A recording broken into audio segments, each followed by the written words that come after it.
Eh bien salut tout le monde, ici Ada, j'espère que vous allez bien. Aujourd'hui on se retrouve pour une nouvelle vidéo. Donc aujourd'hui les amis, on se retrouve pour un nouvel épisode de la série Je présente vos setups gamers. Donc aujourd'hui je vous présente un seul et unique setup parce que vous allez le voir, il est vraiment incroyable. Donc ce setup c'est le setup de Drakil, sa particularité vous allez vite le voir mais c'est qu'il a 4 écrans quand même. Je vous mets les réseaux du propriétaire du setup, donc Drakil, en description. Et si vous-même vous voulez participer à cette série, donc la série Je présente vos setups gamers, eh bien c'est très simple, toutes les informations se situent en description, mais en gros il faut venir sur mon serveur Discord et respecter le critère le plus important, j'ai nommé donner des photos de bonne qualité upload sur un hébergeur d'images. Donc tout est en description à ce niveau-là, si vous voulez me suivre moi-même c'est sur Twitter, donc @yadatech. Et maintenant que tout ça est dit les amis, on commence directement cette vidéo avec la présentation générale de son setup gamer. Alors comme d'habitude, on commence cette vidéo avec le plan d'ensemble de son setup gamer, donc je ne me spoil pas, je n'ai pas encore lu les composants qu'il y avait dedans, je vais essayer de les découvrir avec vous. Donc la première chose qu'on voit, ça fait un petit effet NASA, c'est bien sûr les 4 écrans, c'est complètement énorme, personnellement j'en aurais pas l'utilité, mais tu m'as dit que tu en avais l'utilité. Mis à part ça à 4 écrans, c'est sûr que c'est imposant, mais franchement ça en jette, moi je trouve ça vraiment très stylé. Donc au niveau des écrans, je repère 2 écrans de marque HP, peut-être même un 3ème en bas à droite. Et sinon on dirait, donc je déduis que ton écran principal c'est celui en bas à gauche, mais ça on verra ça juste après, comme d'habitude je ne me spoil pas. Parce que généralement quand on met beaucoup d'écrans comme ça, on a surtout un bon écran principal pour jouer, etc. Et ensuite les écrans d'à côté c'est des écrans secondaires. Donc tout ça c'est posé sur un grand support écran, donc ça je pense qu'on le verra juste après dans d'autres photos. Donc au niveau des périphériques, tu as un clavier de marque Corsair, on dirait bien, ça ressemble un petit peu à leur design. Tu as un grand tapis de souris XXL donc pour ta souris, donc ça c'est vraiment agréable. Moi personnellement je préfère les grands tapis de souris qui prennent le clavier et la souris, mais là vraiment c'est chacun ses goûts. Tu as un petit support de casque sur le bas avec bien sûr le casque qui est posé dessus, donc là impossible de deviner la marque. Au niveau du micro il est posé sur un bras mécanique, mais là comme ça je dirais que c'est un beurre du M1 au pif, peut-être que c'est un Rode NT USB, mais je dirais que c'est un beurre du M1 tout simplement parce qu'il n'y a aucune inscription sur le filtre anti-pop. Ensuite sur le côté t'as une table pour la PS4 avec un petit support pour la manette, donc t'as aussi un petit coin gaming, et bien sûr juste en dessous de ça on repère le PC gamer. Et pour finir au niveau de la déco, de l'ambiance générale, tu as mis des LED, donc on repère la petite télécommande à LED, et ensuite là tu les as mis en rouge pour faire des photos. Et concernant la chaise gamer, donc je sais pas trop ce que c'est comme ça, mais elle a l'air vraiment de très bonne qualité. Donc là les amis, on en a terminé avec le plan d'ensemble, donc là ce que j'ai à dire c'est que c'est vraiment un setup qui me paraît prometteur. J'attends de voir la référence des écrans, voir si c'est des écrans de bonne qualité et avec un écran de très bonne qualité pour l'écran principal ou si justement c'est pas forcément de très bons écrans. Mais quoi qu'il en soit, on ne peut pas lui enlever, 4 écrans ça fait vraiment un effet style NASA, je sais pas ce que vous en pensez, dites-moi dans les commentaires. Mais en plus de ça, avec ton fond d'écran dans l'espace, ça donne vraiment un effet très stylé. Donc maintenant les amis, ce qu'on va faire c'est passer directement à la partie détaillée de son setup gamer. Donc il y a beaucoup de produits, je vous préviens tout de suite, toutes les références se trouvent en description, donc n'hésitez pas si vous trouvez qu'il y a quelque chose qui peut vous intéresser. Donc concernant le micro, on est sur le beurre du M1 comme je l'avais plus ou moins deviné. Donc tu me dis que c'est un support rapport qualité-prix et personnellement je valide à 100% tes propos. Pour vous le rappeler, un beurre du M1 c'est vraiment autour de 80 € si vous voulez le micro plus les accessoires, ça peut aussi tomber autour de 70. Et ce microphone franchement pour commencer sur Twitch, pour commencer sur YouTube c'est vraiment parfait. Et trouver un micro qui a une aussi bonne qualité à moins de 100 € franchement c'est assez compliqué. Donc ça vraiment le beurre du M1 pour tous ceux qui veulent commencer sur YouTube etc, je vous le conseille à tous. Donc il me semble que ce micro seul il est vendu autour des 60 €, faudrait que je vérifie quand même. Mais quoi qu'il en soit tu es obligé d'acheter le filtre anti-pop et le bras de micro, donc d'ailleurs le bras de micro c'est de la marque Neewer. Donc j'ai quelques produits de cette marque pour mon appareil photo, pour faire des travelling etc, donc je peux vous dire que c'est une bonne marque. En tout cas niveau rapport qualité-prix c'est vraiment pas mal. Et ce que je vous conseille aussi d'acheter avec ce microphone c'est bien sûr un filtre anti-pop. On enchaîne maintenant avec les écrans gamer les amis, donc la partie qui vous intéresse certainement le plus. Avec le PC gamer bien sûr, ça arrivera à la fin de cette vidéo. Donc concernant ton écran principal, il est de la marque Asus, c'est un écran 144 Hz AMS. Donc ton commentaire c'est que tu me dis qu'il est super pour ton utilisation et ça je peux complètement le comprendre, un écran 144 Hz c'est parfait. Moi depuis que je suis passé à du 144 Hz je ne peux pas repasser à du 75 Hz, en tout cas pas en écran principal. Et en plus de ça en ce moment les prix ça baisse, donc franchement ça devient très intéressant d'en prendre un. Après c'est sûr au niveau du design c'est pas franchement le meilleur parce qu'il a des gros bords épais, mais après tout il fait le taf, ça reste un 144 Hz donc pourquoi pas.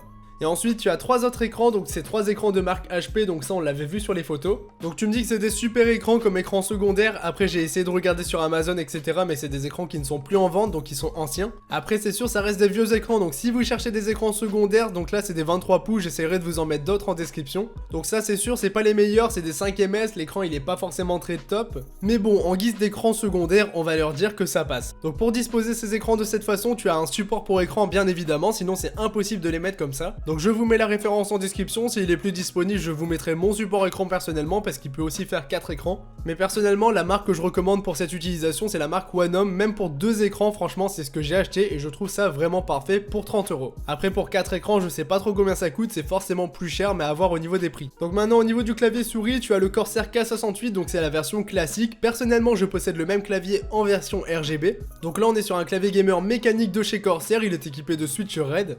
Donc là celui-ci c'est la version classique donc il est uniquement rétro éclairé en rouge. Et si vous voulez la version RGB donc qui fait toutes les couleurs je vous mets aussi le lien en description. En tout cas personnellement je possède ce clavier depuis bientôt 1 an et je peux vous dire que c'est un très bon clavier. Et pour vous situer au niveau des prix on est autour de 100 €. Pour accompagner ce clavier au niveau de la souris on est sur la Logitech G502 donc un super bon rapport qualité-prix comme tu peux nous le dire. Donc franchement je valide à ce niveau là à 100%. Donc là on est vraiment sur une souris incontournable au niveau du gaming, c'est une très bonne souris gamer. Personnellement j'ai une M65 Pro RGB à la baisser au niveau des prix donc je vous recommande aussi celle-ci. Concernant ton tapis de souris maintenant on est sur un tapis de souris de marque Omen donc c'est un grand tapis de souris uniquement pour la souris cette fois-ci. Et comme je vous l'ai dit tout à l'heure je préfère les grands tapis de souris qui enveloppent le clavier et la souris. Mais après là c'est vraiment chacun ses goûts. Au niveau du casque maintenant donc je l'avais pas reconnu avec la première photo mais on est sur le HyperX Cloud 2 donc comme le mien. Donc celui-ci je l'ai vanté et vanté, c'est vraiment un très bon casque gamer que je recommande encore une fois à tout le monde. Donc on est sur un casque qui est confortable, qui réduit quand même beaucoup le bruit autour de soi. Au niveau de l'audio et du microphone c'est franchement de la bonne qualité, il est aussi équipé d'un 7.1 virtuel mais personnellement je ne m'en sers pas. Par contre au niveau de la tête il serre quand même très fort donc pour le maintien c'est génial mais après c'est sûr que ça peut faire un petit peu serré si vous le gardez 5 heures de suite. Mais personnellement pareil je l'ai depuis plus d'1 an celui-ci et franchement je ne peux pas m'en passer et je le trouve vraiment génial. Ensuite pour ton setup au niveau de la déco tu as mis des mousses acoustiques donc ça fait décoration mais c'est aussi très important pour le microphone. Et d'ailleurs tant qu'on est sur la déco donc tu as mis des LED donc tu ne m'as pas donné la référence donc j'essaierai de trouver une référence sympa en description. Comme tu es streamer tu es aussi équipé d'une webcam donc c'est de la marque Papalook. Personnellement je ne connaissais pas donc j'ai regardé un petit peu sur internet, elle coûte autour de 30 €. Après au niveau des webcams si vous voulez le top du top ça reste quand même les Logitech qui sont vraiment énormes mais au niveau du budget c'est sûr que c'est quand même beaucoup plus cher. Donc maintenant un point qui m'intéresse beaucoup parce que c'est un énorme point dans ton setup, la chaise gaming. Donc concernant la marque c'est une chaise de marque Noble Chairs. Donc si vous ne connaissez pas c'est des chaises qui sont vraiment plutôt onéreuses, ça on va pas se le coûter mais au niveau de la qualité c'est franchement énorme. Donc il me semble que c'est des chaises qui coûtent autour des 300 € donc c'est franchement un gros budget. Donc ton commentaire c'est vraiment que ton dos te remercie et là je peux complètement comprendre parce que des chaises comme ça c'est des chaises qui sont déjà ultra confortables, qui sont baquées, qui sont bien maintenues au niveau du bas du dos et au niveau de la nuque. Donc c'est des chaises qui sont vraiment faites pour les gamers et aussi des chaises qui sont faites pour durer dans le temps. Donc en gros vous pouvez rester assis super longtemps sur une chaise de cette marque, il n'y aura aucun problème. Que ce soit au niveau de la chaise ou au niveau de votre dos bien sûr. Et après même au niveau du design je suis d'accord avec toi, elle est magnifique. Concernant maintenant la déco de ton setup donc tu as 10 figurines pop et 9 figurines Assassin's Creed. Donc je te demande même pas mais je pense que tu es plutôt fan des jeux Assassin's Creed. Donc c'est sûr ça ajoute une petite déco à ton setup. En plus de ça récemment tu as ajouté un fond vert. Donc pour les streams c'est vraiment une énorme valeur ajoutée ça c'est sûr. Donc sinon au niveau de la photo tu as tout prêt avec un iPhone 7 Plus donc vous voyez il fait encore de bonnes photos. Bon après je viens de lâcher mon iPhone 7 pour mon iPhone 11 comme vous avez peut-être vu en vidéo donc franchement je ne peux pas juger, les photos de l'iPhone 11 elles sont énormes. Mais celles du 7 elles sont bien sûr très respectables et il est encore d'actualité en 2019. Donc pour finir ton setup sur le côté tu as un petit coin pour la PS4 donc ça fait un petit coin sympa pour le gaming sur console. Moi perso j'ai un coin comme ça, je m'en sers uniquement pour mettre des tolls à FIFA à mes potes. Mais là ton setup donc là on en a terminé, maintenant on va passer directement à la configuration mais pour faire un petit bilan donc on a vraiment un coin gaming qui est excellent et que ce soit au niveau de la partie PC ou au niveau de la partie console donc là tu as les deux. D'ailleurs les amis dites-moi dans les commentaires si vous êtes plutôt joueur PC ou joueur console, ça peut être intéressant. Bien sûr ne faites pas de débat s'il vous plaît et comme ça on voit un petit peu qui est encore présent dans la vidéo au bout de 10 minutes. Enfin bref maintenant on passe directement à ta configuration gamer pour terminer cette vidéo. Donc concernant ton boîtier on est sur un boîtier Zalman Z3 plus Windows tu me dis. Donc en me précisant que Windows est en plus je conclus que tu n'as pas monté le PC par toi-même, n'hésite pas à me le dire dans les commentaires ou directement sur Discord. Donc personnellement je vous conseille largement de monter votre propre PC gamer, je vous ai fait une vidéo tuto il y a pas très longtemps en plus de ça. Mais bon passons, maintenant on va passer directement au processeur. Donc on est sur un Intel Core i7 7700K, donc il est cadencé à 4,2 GHz de base et tu ne l'as pas overclocké donc franchement tu peux te permettre je pense si tu as un bon ventirad ou water cooling. Mais celui-ci ça reste un bon processeur même s'il est un petit peu ancien, il fait encore le taf et il fera encore le taf pour les années à venir sans aucune difficulté. Au niveau de la carte mère tu as pris le top pour l'époque donc c'est une ROG Strix Z270F Gaming. Donc les ROG Strix vous connaissez je pense donc c'est de très bonnes cartes mères, certes elles sont un petit peu plus chères mais franchement au niveau de la qualité c'est vraiment les meilleurs pour moi. Pour refroidir ton processeur au niveau du ventirad tu as pris un BeQuiet Darkrock Pro 3 donc un très bon ventirad, franchement rien à dire à ce niveau là. Concernant la RAM maintenant donc tu es sur du 16 Go de RAM en DDR4 donc 2 x 8 Go de RAM cadencé à 3000 MHz. Donc là c'est parfait en 2019, en 2020 je pense qu'on aura de plus en plus besoin d'avoir 16 Go de RAM. Concernant la carte graphique maintenant, on est de nouveau sur une Strix, donc c'est une GTX 1060. Donc c'est les modèles ultra gaming de chez Asus qui sont overclockés d'origine et qui franchement sont des tueries. Personnellement, j'ai eu l'occasion de tester la 1660 Ti en Strix et franchement les résultats sont vraiment très bons. Concernant le stockage maintenant, donc tu as 2 Tera de disque dur Western Digital tout simplement pour stocker tous tes jeux. Et après ça, tu as 2 SSD, donc un de 420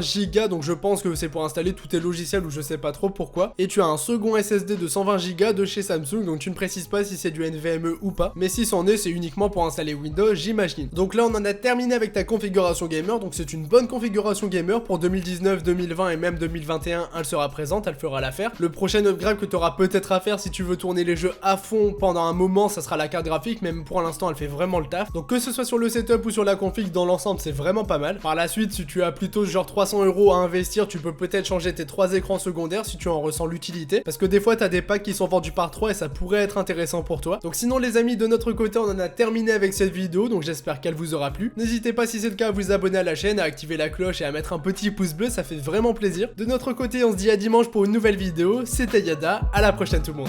Salut!